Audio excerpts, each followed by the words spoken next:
पहुंचाना बहुत जरूरी है, क्योंकि अपडेट आज बहुत मायने रखते हैं। अलीम का रुख करते हैं, हमारे सहयोगी न्यूज रूम से जुड़े। अलीम, बताएं क्या अपडेट। बिल्कुल राहुल, इस वक्त की एक और बड़ी खबर, ईवीएम खुल गए। 8:30 बजे ईवीएम खुलने का वक्त था और ईवीएम खुल गए।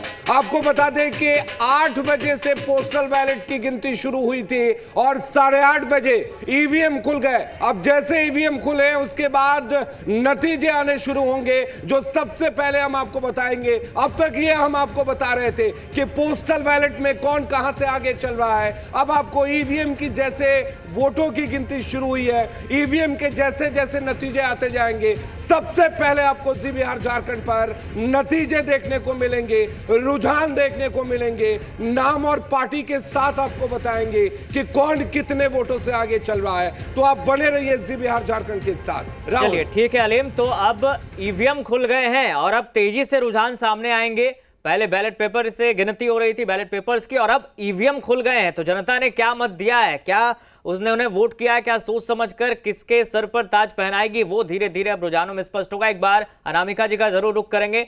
अनामिका जी, एग्जिट पोल्स में आप आगे, शुरुआती रुझान में भी आप आगे, क्या लगता है ये जो बढ़त है वो बनी रहेगी, या अब ईवीएम खुलने के बाद ये जो आंकड़ा है और ये जो फासला है वो कम ज्यादा होता नजर आएगा?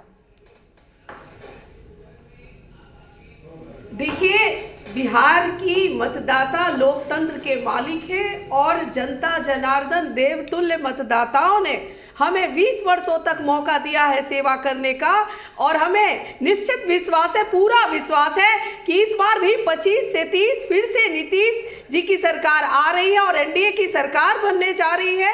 कहते हैं कि असली उड़ान अभी बाकी है, दिल का अरमान अभी बाकी है, अभी तो नापी है मुट्ठी भर जमीन और पूरा आसमान अभी बाकी है। हमें अभी बिहार को विकसित बिहार बनाना है और बिहार की जनता हमें सेवा का मौका जरूर देगी। और आपके रुझानों से ये मुझे महसूस हो गया है कि जनता का आभार प्रकट करती हूँ आपके चैनल के माध्यम से कि उन्होंने हमें अपार समर्थन दिया है, और चुनाव आयोग का भी आभार व्यक्त करती हूं कि उन्होंने शांतिपूर्ण मतदान कराया है।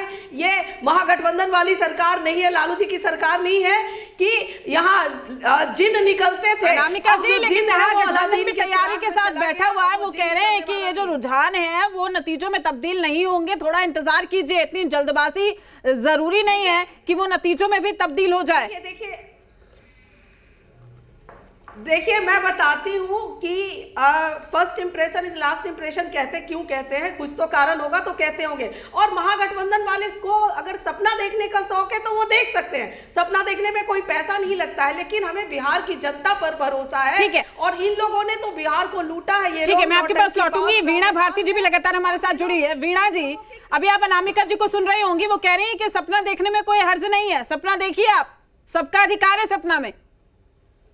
सपना तो वो देखे ना, सपना हम क्यों देखे? सपना हम नहीं देखते, हम ग्राउंड पे देखते हैं, जमीनी स्तर पे देखते हैं। और जो ये कह रही हैं लालू प्रसाद यादव जी के बारे में बहुत कुछ बोल रही हैं, इनको पता होना चाहिए अनामिका जी, जिस चेयर पे ये बैठी हुई है, जहाँ से बैठ के डिबेट दे रही है, जहाँ से बैठ के डिबेट दे रही है, आपको बोलने की आजादी, आपको ये बोलने की आजादी सामाजिक न्याय की योद्धा लालू प्रसाद यादव जी दी है, जहाँ से आप बैठ के बोल रही है, आप पटपटा के उड़ रही है। लालू प्रसाद यादव जी का दौर है।